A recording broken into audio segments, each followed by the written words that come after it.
Okay. Uh,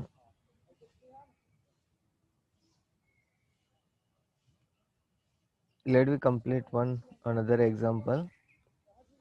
5.2. Okay. On a ship sailing in a Pacific Ocean where temperature is 23.4 degrees Celsius. Here T1 is given. પહેલા જે પણ value મળે ને એને direct લખતું જવાનું સાઈડમાં. તો જ્યારે પણ ન્યુમેરિકલ સોલ્વ કરતા હોય તો here T1 is 23.4 degrees Celsius. Okay. Balloon is filled with 2 liter air. Here volume is given. Liter means volume. Okay. So V1 is 2 liter. What will be the volume of the balloon? Here second third જે terms આવી એ volume છે પણ એ કેવી છે find કરવાની. So V2 is equal to question mark. Okay. Where the temperature is 26.1 means here another temperature is given, that is T2. T2 is 26.1 degrees Celsius. So what we have to do first, write all the terms. V1 is 2 liter, T1 23.4. Here temperature is given in centigrade, we have to convert it into Kelvin. Okay, so add 273. So we will get T1 is equal to 296.4 Kelvin and T2 is equal to 299.1 Kelvin. Okay. Now we know, sorry, આપણે relationship ખબર છે કે V proportional to T. Okay, V and T are directly proportional to each other. Therefore, V1 is equal to T1 and V2 is equal to T2. તો બંનેનું combination reaction already ઉપર લખ્યું હતું. સો V1 upon T1 is equal to V2 upon T2. Therefore, V2 is equal to cross multiplication અહીંયા થઈ જશે. V2 is equal to V1 into T2 upon T1. We have to put the value 2 liter 299.1 Kelvin upon 296.4 Kelvin. We will get 2.018 liter. So at temperature 26.1 degrees Celsius, the volume of balloon is 2.0, volume of gas in balloon is 2.018 liter. Okay, numericals માં ખબર પડી કેવી રીતે solve કરવાનો? Hello, જ્યારે પણ numerical start કરીએ ને આપણે, તો ન્યુમેરિકલ સ્ટાર્ટ કરીએ એટલે તમારે છે ને ભૂલી જવાનું કે તમને કોઈ ઇક્વેશન ખબર છે. પહેલા શું કરવાનું? ઇક્વેશન પ્રમાણે કરવા જશો ને તો એમાં બહુ લોચા પડશે તમારે. કેમ? કેમ કે એક જેવા જ વધારે ઇક્વેશન, હજુ તો તમારે સ્ટાર્ટિંગ થયું છે ન્યુમેરિકલ્સનું. તો શું કરવાનું? પહેલા તો આપણે ડિટેલ્સ કઈ આપેલી છે એ જોઈ લેવાની. તો ડિટેલ્સમાં પહેલી જ લાઈનમાં શું છે? ટેમ્પરેચર આપેલું છે. Okay, 23.4 degree Celsius. સો T1 લખી દીધો. પછી સેકન્ડ લાઈનમાં વોલ્યુમ આપેલું છે 2 litre. Okay, temperature 23.4 degree centigrade ને કરસ્પોન્ડિંગ વોલ્યુમ છે 2 લીટર. સો પહેલાને T1 કહ્યું તો આ વોલ્યુમ ને V1 કહેવાનું. Okay, now what will be the volume means V2 આપણે ફાઇન્ડ કરવાનું કહે છે કયા ટેમ્પરેચર માટે? 26. તો હવે વોલ્યુમ અને ટેમ્પરેચર ની રિલેશનશિપ કયા લોઝમાં આવે? હવે પછી વિચારવાનું કયું ઇક્વેશન આવશે. તો આ રિલેશનશિપ છે ચાર્લ્સ લો માં. તો ફ્રોમ ચાર્લ્સ લો કરી ડાયરેક્ટ કન્વર્ટ કરી ઇક્વેશન મૂકી અને સોલ્વ કરી દેવાનો. Okay, third one is Gay Lussac. Okay, PVT બંને આવી ગયા. હવે શું આવશે? PNT. Okay, pressure and temperature relationship. હવે કોઈ કહેશે પ્રેશર અને ટેમ્પરેચર ની રિલેશનશિપ શું છે? As temperature increase, pressure also increase. હા, ડાયરેક્ટ આપણે મીન્સ પ્રેશર કુકર જ જોઈ લેવાનું કે તમે જો અંદર ગેસ ફિલઅપ કરેલો છે હાઈલી પ્રેશરાઇઝ. ઓકે, અને કુકર બંધ કરી દીધું છે. ઓકે, પણ એ ગેસ કોન્સ્ટન્ટ થઈ ગયો એટલે સીટી નહીં વાગે. પણ એ પ્રેશર કુકરને પછી તમે છે ને નીચેથી હીટ આપશો તો અંદરનો ગેસ કાઇનેટિક મોશન કરશે અને પ્રેશર ઇન્ક્રીઝ થવા મળશે. ઓકે, આ પ્રેક્ટિકલ આપણે ડેલી જોઈએ જ છીએ, ઘરે થતું જોઈએ છે. તો ટેમ્પરેચર અને પ્રેશરની રિલેશનશિપ કેવી છે? If you increase the temperature, pressure will be increase. Okay, so P, આનું મેથેમેટિકલ ફોર્મ કેવું હશે? P proportional to T. Okay, P proportional to T, or we can say P is equal to KT, where K is a proportionality constant. Okay, in words we can say, હવે આમાં constant કઈ વસ્તુ હશે? P and T ની relationship છે, તો constant કયું હશે? Volume and gas. Amount of gas. amount gaps. Okay, તો સ્ટેટમેન્ટ ના આવડે અને બનાવવું હોય તો કેવી રીતે બનાવવાનું? At constant volume of gas for particular amount of gas. Okay, અહીંયા amount કે વોલ્યુમ ગમે તે એક લખશો તો પણ ચાલશે. Okay, so for constant volume of gas, the pressure of that gas is directly proportional to its temperature. Okay, directly proportional to temperature. So P proportional to T. Okay, therefore P is equal to KT and P upon T is equal to constant is equal to K3. આપણે ત્રણે ત્રણ ઇક્વેશનમાં constant અલગ અલગ લીધા કેમ કે last જે હવે આપણે આઈડિયલ ગેસ ઇક્વેશન લઈશું તો ત્રણે ત્રણ કોન્સ્ટન્ટ યુઝ કરવાના છે. ઓકે, ત્રણે ત્રણ લોઝ એટલે પહેલા માટે K1 યુઝ કર્યું, બીજા માટે K2 અને લાસ્ટ માટે K3. કોન્સ્ટન્ટ છે, તમે કોઈ પણ કોન્સ્ટન્ટને K4 K10 લખો K20 લખો કઈ ફરક ના પડે, કોન્સ્ટન્ટ એ કોન્સ્ટન્ટ જ વેલ્યુ રહે. ઓકે, તો તમે કોઈ પણ લેટર થી એને સિમ્બોલાઇઝ કરી શકો. Okay, now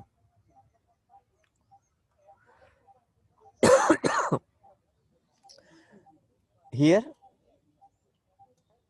we have to draw the graph of pressure versus temperature. હવે જે પેલા આઇસોથર્મ જોયો, આઇસોબાર જોયો, હવે આઇસોકોર. અહીંયા શું કોન્સ્ટન્ટ છે? વોલ્યુમ કોન્સ્ટન્ટ છે. ઓકે, સી આઇસોકોર ટાઈપનો તો V1 V2 V3 V4 એ ટાઈપનું જ પ્રેશર એન્ડ ટેમ્પરેચર. જે સેમ આપણે ઉપરનો ગ્રાફ જોયા એ રીતે ત્રણે ત્રણ ગ્રાફ જેવો જ છે, pressure versus temperature graph, isochore of gas. Okay, isochore કોણ છે, આઇસોબાર કોણ છે, આઇસોથર્મ કોણ છે, કેવો ગ્રાફ હોય, કોના વર્સિસ કોણ છે, કઈ વેલ્યુ કોન્સ્ટન્ટ રાખવાની, એ બધી ખબર હોવી જોઈએ. ઓકે, તમારી નોટબુકનું હાફ પેજમાં દરેક મીન્સ બધા સ્ટેટમેન્ટ આવી જાય, બધા ઇક્વેશન આવી જાય અને બધા ગ્રાફ આવી જાય.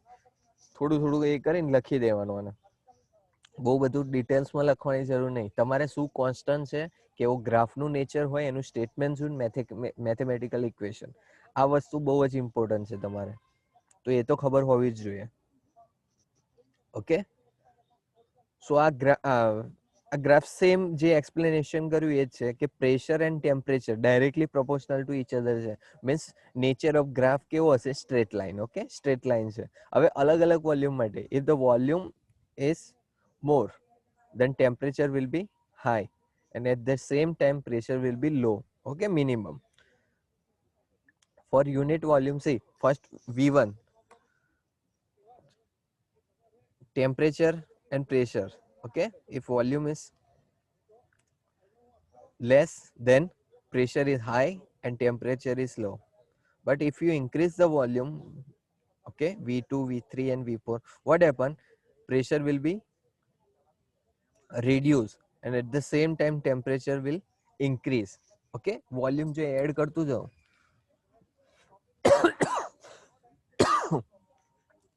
તો પ્રેશર ઓટોમેટિકલી એનું ડાઉન થઈ જશે. ઓકે,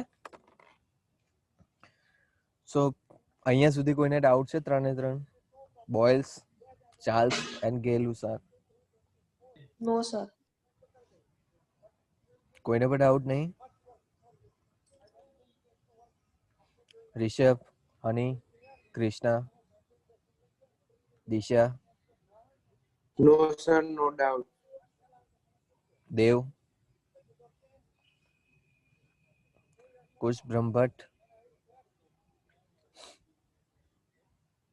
દિયા, હેત, નેન્સી, કોઈને ડાઉટ નહીં ને?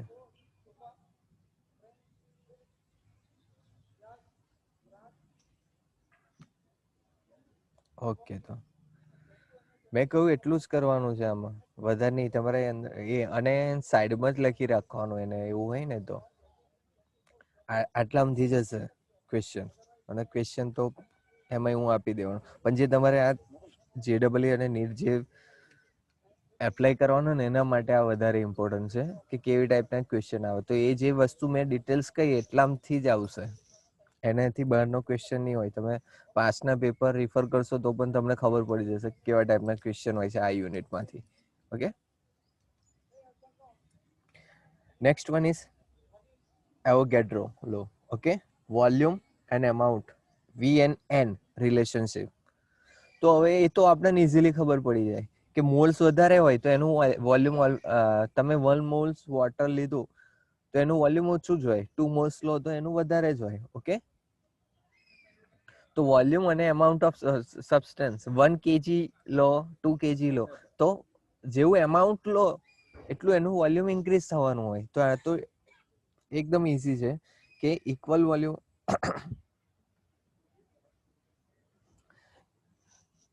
આનું સ્ટેટમેન્ટ શું છે, થોડું આમ પ્રપોર્શનલ એ ના આવે, આનું અલગ ટાઈપનું સ્ટેટમેન્ટ આવશે.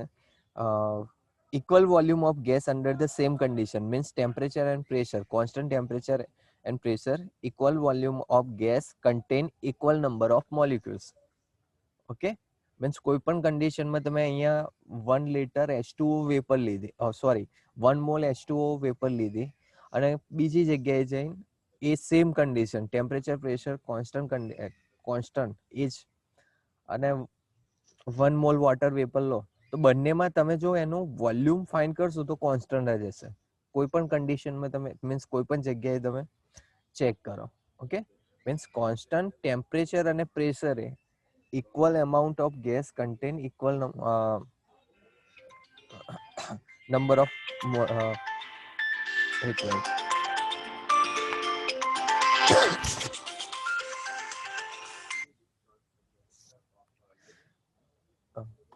At constant temperature and pressure, equal volume of gas contain equal number of molecules. Okay, means moles and a moles equal હશે કાં તો equal. આ પછી વાત કરો.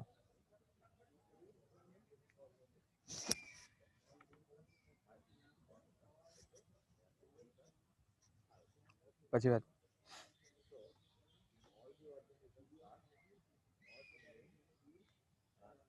Okay,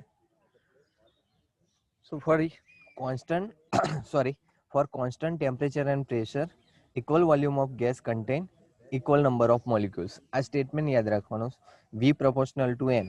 ઓકે, અહીંયા K4 સિમ્બલ એડ કરવો હોય તો K4. We know N moles એટલે moles is equal to, what is the equation of moles? N, anyone know? Yes, sir. What is the equation of Given moles? mass upon molecular mass. Okay, W by M, weight upon molecular mass, given weight upon molecular mass, that is W by M. Okay, તો અહીંયા આપણે add કરી દેવાનું, that is W by given weight or given mass, that is W or small m upon capital M. Molecular mass is capital M. Okay, so V is equal to K4 into આ equation આ ટાઈપનું થઈ જશે. Okay, 5.13 ટાઈપનું. V is equal to K4 small m upon capital M. Okay, now capital M આ side લઈ જાઉં. Okay, left side તો ઇક્વેશન શું થશે, capital M is equal to K4 M by V. Now mass by volume is equal to density, so molecular mass M is equal to K4 into D. 5.14 equation કેવી રીતે આવ્યું છે, તો અહીંયા mass by volume એ ટાઈપનું rearrange equation કર્યું. Molecular માસને મેં subject બનાવ્યો અને વોલ્યુમને શું કર્યું, માસની નીચે લઈ ગયો. Okay, so mass by volume આપણને ખબર છે ડેન્સિટી. ઓકે, તો 5.14 એ રીતે ઇક્વેશન એ કરેલું છે. n ની વેલ્યુ ઓલરેડી ખબર છે કે 1 મોલ્સ માટે n ની વેલ્યુ કેટલી હોય, એવોગાડ્રોસ નંબર 6.022 into 10⁻23. એ ઓલરેડી આપણે ડિસ્કસ કર્યું છે. નાઉ અહીંયા ખાલી એટલું જ તમારે યાદ રાખવાનું છે, આ ઇક્વેશન યાદ રાખવાનું છે. 5.11 then એનું કન્ટિન્યુઅસ જે સિમ્પ્લિફિકેશન કરેલું છે ડાયરેક્ટ આ સ્ટેટમેન્ટ લખવાનું v proportional to n 5.11 equation v is equal to k for n, then directly equation 5.12. okay, here n is equal to m small m upon capital M. Small m is given mass, given weight, okay, upon capital M, molecular mass. So v is equal to k for small m upon capital M. Now rearranging equation 5.13, capital M ने subject बनाएंगे, means molecular mass ने, then we get capital M is equal to k4 into small m upon v, where m upon v is density. So our equation becomes m is equal to k4 into d. okay, આ equation યાદ રાખવાનું છે તમારે એટલું. now હવે standard temperature pressure એ value શું હોય છે? ઓકે, કોઈ પણ ગેસ માટે. So at standard temperature and pressure, તો સ્ટાન્ડર્ડ ટેમ્પરેચર કેટલું હોય? તો 0 ડિગ્રી સેલ્સિયસ, અને standard pressure means 1 bar. Okay, 760 mmHg. Okay, પ્રેશરના યુનિટ શું છે? તો પાસ્કલ છે, બાર છે, mmHg છે. Okay, so 1 bar or 10⁵ pascal or 760 mmHg, અને ટેમ્પરેચર કેટલું? 0 degree Celsius or 273.15 kelvin. okay, so at standard temperature and pressure the volume of ideal gas is 22.7 liter. okay, આખી value આપી છે અહીંયા 22.71098 liter per mole inverse. પણ તમારે એટલું યાદ રાખવાનું કે જો કોઈ standard temperature pressure standard condition કે તો સ્ટાન્ડર્ડ કન્ડિશન માટે દરેકની value PV is equal to NRT આખું છે ને, PV is equal to NRT. તો P ની વેલ્યુ કેટલી હોય? 1 બાર 10⁵ પાસ્કલ or 760 mmHg, ત્રણે ત્રણ યુનિટમાં એની વેલ્યુ કહી દીધી. V વોલ્યુમ કેટલું હશે? તો 22.7 always. Okay, N ideal gas છે તો એનું મોલ્સ કેટલા હશે? 1 મોલ જ હશે. Okay, R gas constant 0.082. Okay, and T temperature 0 degree Celsius or 273.15 kelvin. તો આ બધાની વેલ્યુ છે જે સ્ટાન્ડર્ડ વેલ્યુ કહેવાય છે. તો સ્ટાન્ડર્ડ વેલ્યુ બધી ખબર હોવી જોઈએ તમને, ન્યુમેરિકલ્સમાં કામ લાગશે તમને. ઓકે, હવે લાસ્ટ થિયરી આપણી, કેટલો ટાઈમ બાકી છે? 6 મિનિટ. પતી ગયો છે ટાઈમ તો. ટાઈમ પતી ગયો છે? ઓકે, તો તમારે 9:15 છે ને? ઓકે, તો પછી આપણે આઈડિયલ ગેસ નેક્સ્ટ લેક્ચરમાં કરશું. Okay, okay sir. Thank you.